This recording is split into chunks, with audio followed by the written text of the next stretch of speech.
Okay, once again, good afternoon. So today we're going to talk about writing a sample lesson plan. So I'll go over the parts of this sample once again. Tapos ang gagawin natin would be a detailed lesson plan. So we'll be guided with the template, with the format of this lesson plan, and we will be using the materials that we have created earlier. Okay? So, of course, let's make a new document for this one para kahit galawin natin, it's just okay. I'll share this tab instead. So, what are the steps for you to come up with a good lesson plan? So, syempre wala namang prescribed na perfect na way para makagawa ka ng lesson plan. But it's very important that you know your content first. Okay? So, ensure that you know your content. You understand your lesson kasi that's where it all starts. Okay? Then, the next part is that, okay, palitan muna natin yung sa taas. Okay, we change it to English 3. So, kunwari, 3, it's for 3 Rizal. Kunwari lang. Okay. It's an English subject. We got the lesson a while back sa quarter 4. Okay? And then, teaching duration. So, it's up to you gano'ng kahaba dapat. Pero, since if you're preparing for a demo, it's good for 30 minutes or an hour, 1 day lang siya. Okay? Or it could indicate 60 minutes. Okay? Or 30 minutes. Kung depende sa kung ano ang indicated. And then, a while back, we already took the learning competency, pero ulitin natin so that um, you know where to get the details. Okay? So I'll copy paste the link again for the CG because the CG is very important. I'll be sharing the link for that. Ang kailangan natin munang i-copy would be content standards, grade level standards, this part. So, let's look at the grade level standard of the selected grade level lesson that we took from grade 3. Okay, so hanapin natin. It's about grade 3. Grade 3. Yan. So, if you remember, we got it from the fourth quarter.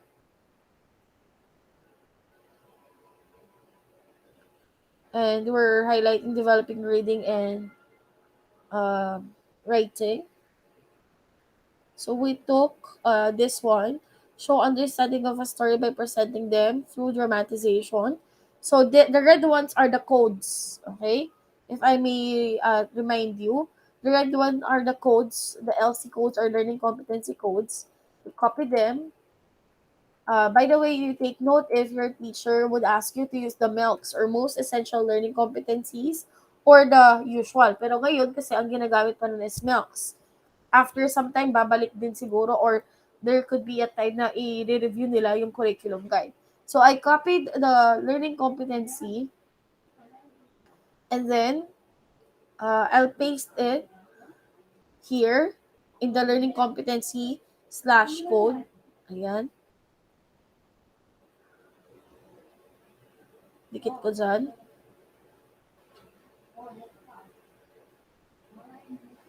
Okay, there.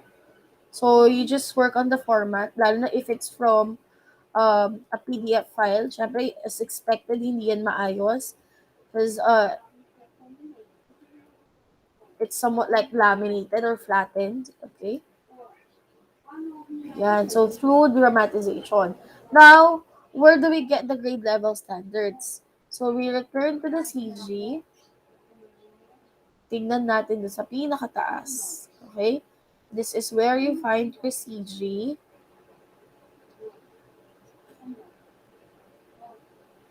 Ayan, your grade level standards. Ito, okay? First quarter, tingnan natin kung yung fourth quarter may sarili niya. In senior high school kasi, it has a different approach. So, isa lang yung grade level standard niya. Second quarter, first quarter, ayun. Ayan, grade level standard. You copy this. Tapos, i-paste natin dun sa designated part or area. Ayan. So, there. The grade level standard is that the learner listens critically to get information from the text heard, demonstrates independence in using a basic language structure in oral and written communication, and reads with comprehension. And then the code, we're okay with that. Now let's go into the objectives. When we make our objectives, classmates, sige, pwedeng knowledge, skills, and attitude. For a start, these are the three domains. These are the cognitive, affective, and psychomotor. Okay? So, but there are times na pwedeng hindi naman laging lahat is na nakukuha. Where are we going to base our objectives? Doon sa learning competency. Ito yung basis niya natin. Let's highlight it, ha? While we're doing the objectives. So, let's start with the knowledge. Sabi kasi, show understanding of a story. So, for you to understand the story, you should identify the elements. Identify the important elements and details of the given story. Okay. So that's the knowledge. Okay. Then, for the skills, present, dahil gusto is present through a dramatization, present the present given scenarios, given real life situations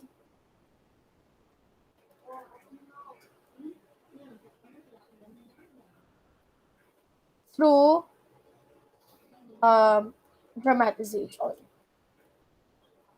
Okay? Then attitude, acquire or ano ba magandang, ano ba yung maganda? Dapat smart kasi yung objective. So if it's attitude, um, it should be smart, specific, measurable, attainable, reliable, and time-bound. So ang gusto kong ipalabas is that maintindihan ng bata yung lesson na gustong iparating ng fable. Okay? Illustrate understanding of the lesson from the given story, from the fable, through a simple drawing or a poster. Okay? So, sa content, so clear tayo. Tingnan nga natin kung sumasakto. Identify the important elements and details of the given story or to be consistent fable. So, if I identify important elements and details, do I show understanding? Yes, I do. And then present given a real life situation through dramatization. Yes, pareho pa rin siya. Present the given based on the story, on the fable, through dramatization. Correct. Attitude, illustrate the understanding of the lesson or the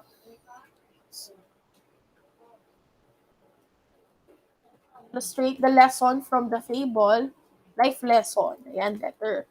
Life lesson, the life lesson from the fable through a simple drawing or poster. Okay? Tapos, here, you include the lecture. So, I would paste the screenshot a while back or it could be the document ng ituturo ninyo. But let's use what we have used earlier. So, ayan. The ants, and the grasshopper. Why is this important? Because you also include your references. Okay? Aesop's fables. It's for the teacher or the critic teacher to catch up on what you're practically teaching. Okay? Next is the references. Kung gumamit ka ng teacher's guide pages, you include it here. In DepEd, you also have what they call learner's materials pages. You also include it here. Or kung may textbook man or whatever, you put it here, okay? So, from the learning resource portal or textbook. Pwede rin naman kung kapag nakuha mo sa internet or other learning resources, you put it here. ASOS, tables, okay? Mas maganda siguro kung APA. But parang hindi na lang maubos yung oras, saka na tayo mag-discuss about the APA.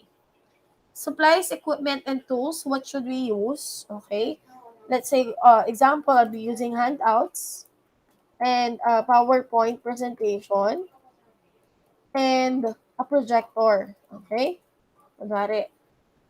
And so we're okay with the preliminaries. Okay. So we're clear with that. Wait a second, nag-move.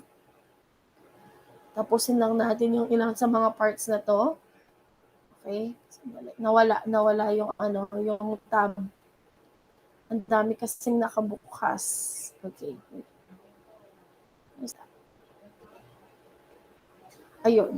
So, we're okay with the first part, which is the learning objectives and the content.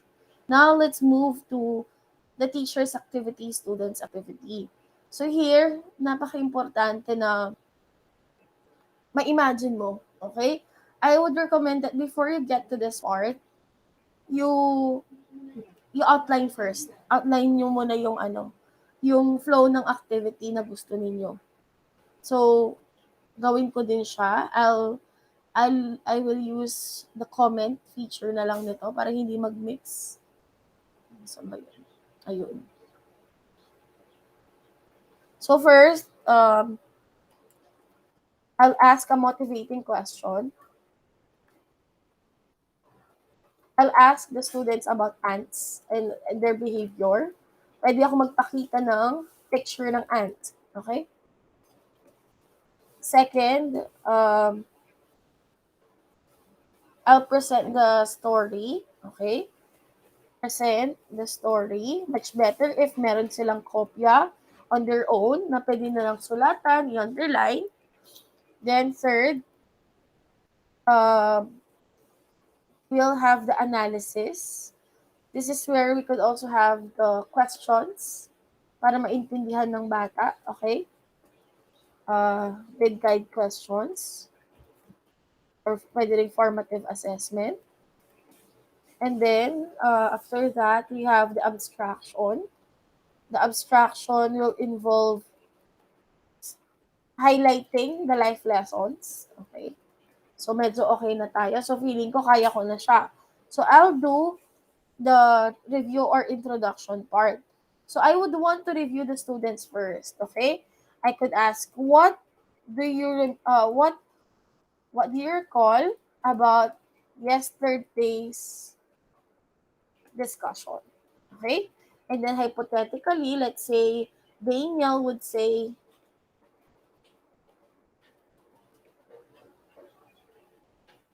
with the H, Daniel will say, ma'am, we talked about the elements of a story. Oh, nari lang. Tapos I'll answer. Very good. So today, we will have another story. This is called another story. Sige, wag mo muna i-open yung tungkol sa fable, okay? Kasi we're about to go to the motivation part, okay? So, ayan. Which is a fable. Sige. Bear in mind, fables have animals as characters. They are given human traits, okay? And are intended for a life lesson. Pero dapat ito nandito lang siya. Okay?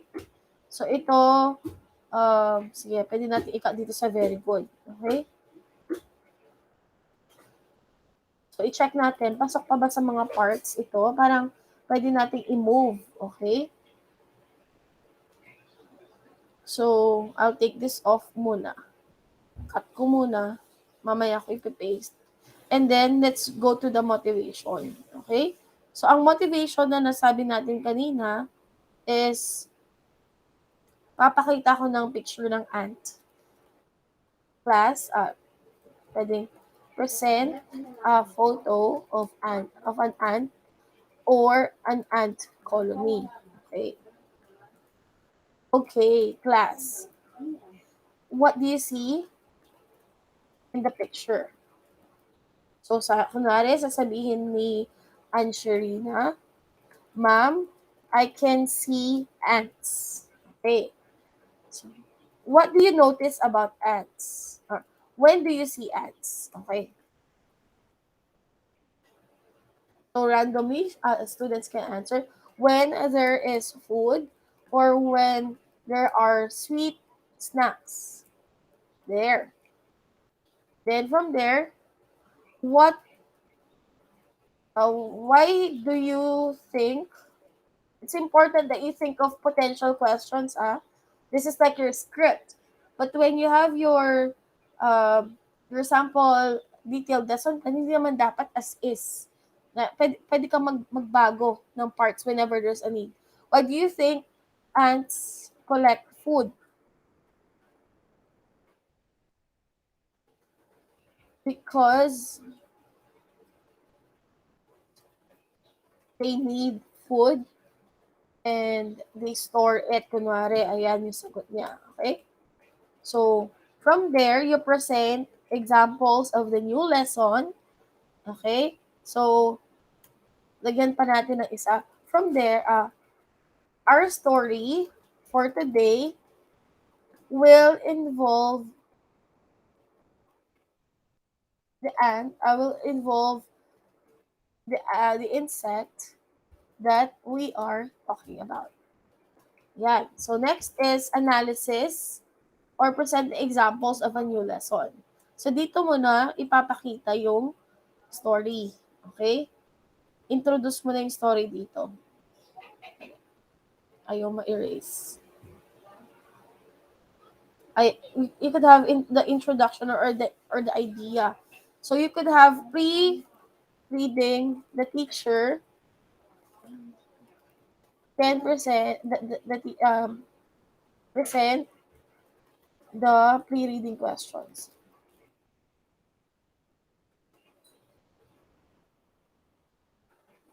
What do you think about the title? What happened between the ants and the grasshopper?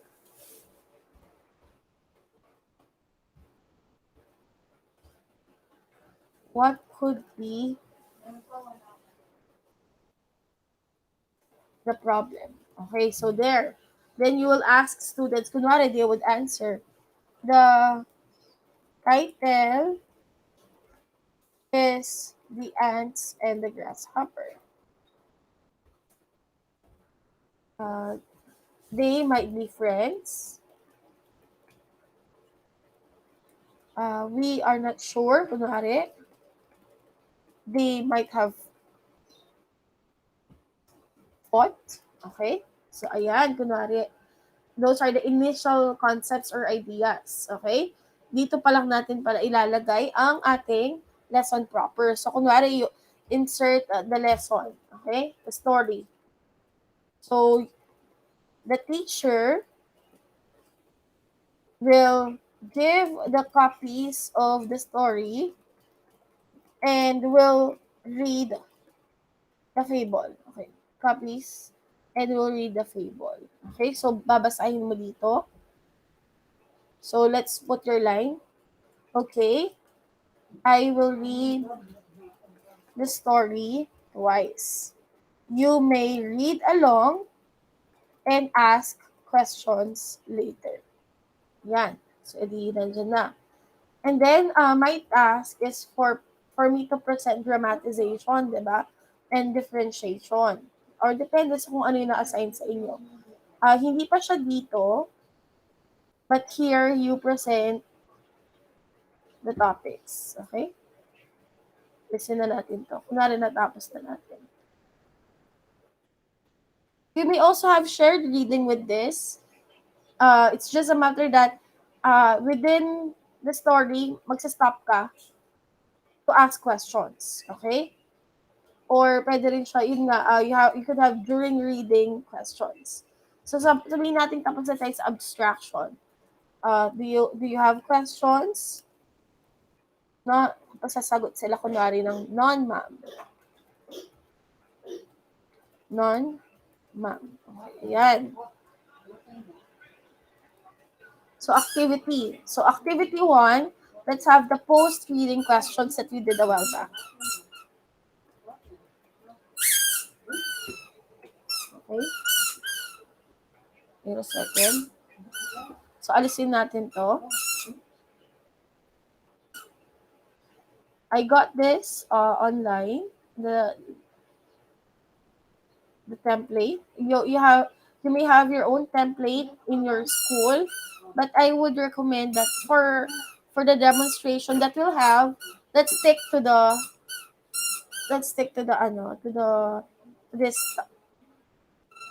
this format. Okay, there. Okay. So sorry about that. Ito. So if we remember the guide questions that we did earlier, we could place them here. Yeah. Guide questions. It's still part the teacher give the guide questions. They can work in pairs or triads. Ask them to write on a sheet of paper. Okay? So, ayan. You could have that part. And then, finding practical applications of concepts. Pwede rin split natin tong cell na to into two columns. Okay? Para sa student activity.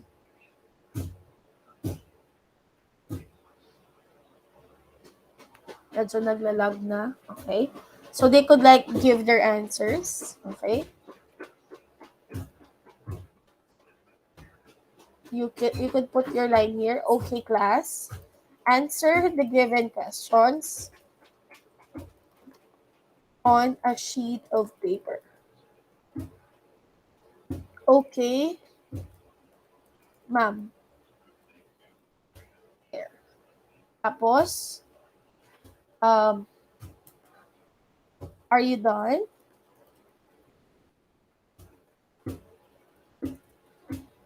Yes, ma'am.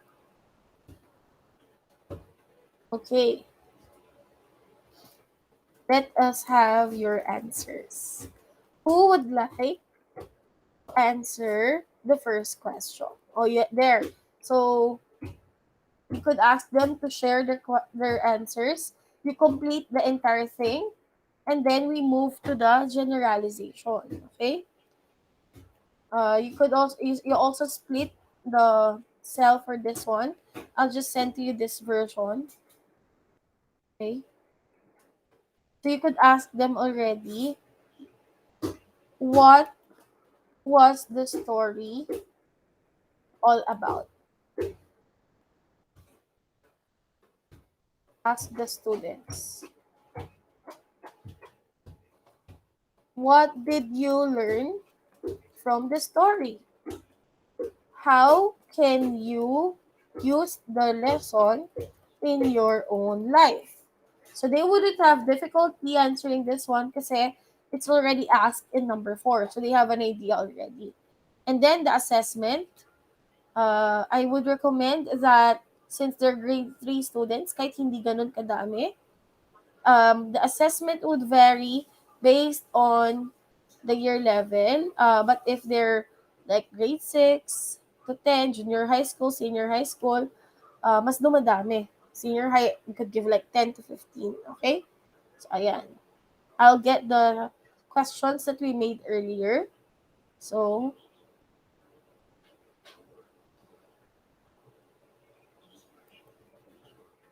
here is the assessment part. Just be sure with the instructions. Okay?